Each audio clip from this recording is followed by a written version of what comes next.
पंतप्रधान नरेंद्र मोदी हे नागपुरातील विविध कार्यक्रमांमध्ये सहभागी झाले आणि यावेळी नरेंद्र मोदी यांच्या हस्ते नागपुरात माधव नेत्रालय प्रीमियम सेंटरच्या नवीन इमारतीची पायाभरणी करण्यात आली।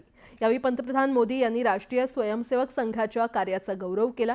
जिथे सेवा आहे तिथे स्वयंसेवक आहे अशा शब्दात मोदींनी गौरवाचे उद्गार काढले।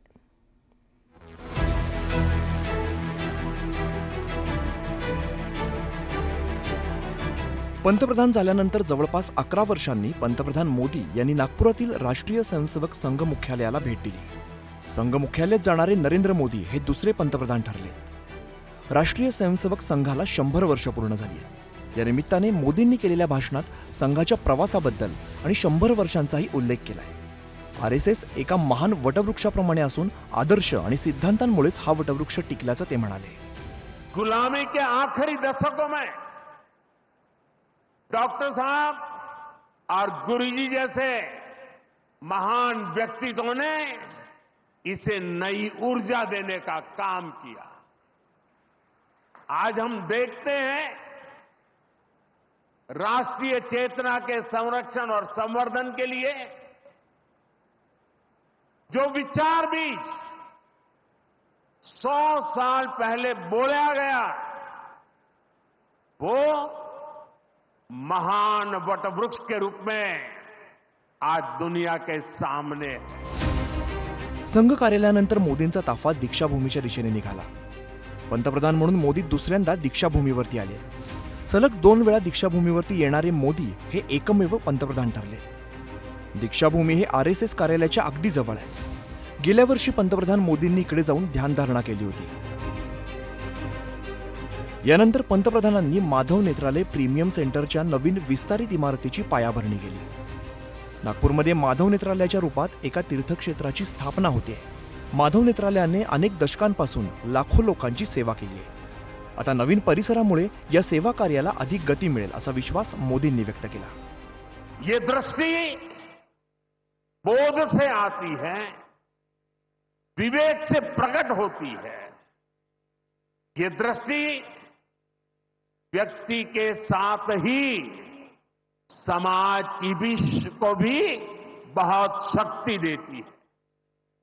हमारा राष्ट्रीय स्वयंसेवक संघ भी एक ऐसा संस्कार यज्ञ है जो अंतर्दृष्टि और बाह्य दृष्टि दोनों के लिए काम कर रहा है। बाह्य दृष्टि के रूप में हम माधव नेत्रालय को देखते हैं और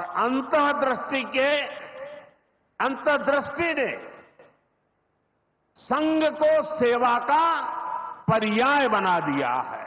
अपने जीवन को सार्थक बनाना, अपने जीवन को निरामय बनाना, अपने जीवन को स्वस्थ बनाना, ये सारा करने के लिए जो जीवन की दृष्टि चाहिए वो जीवन की दृष्टि ही है।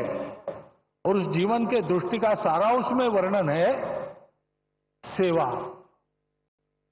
एकांत में आत्मसाधना, लोकांत में परोपकार, ऐसा जीवन सूत्र हमारी परंपरा में है।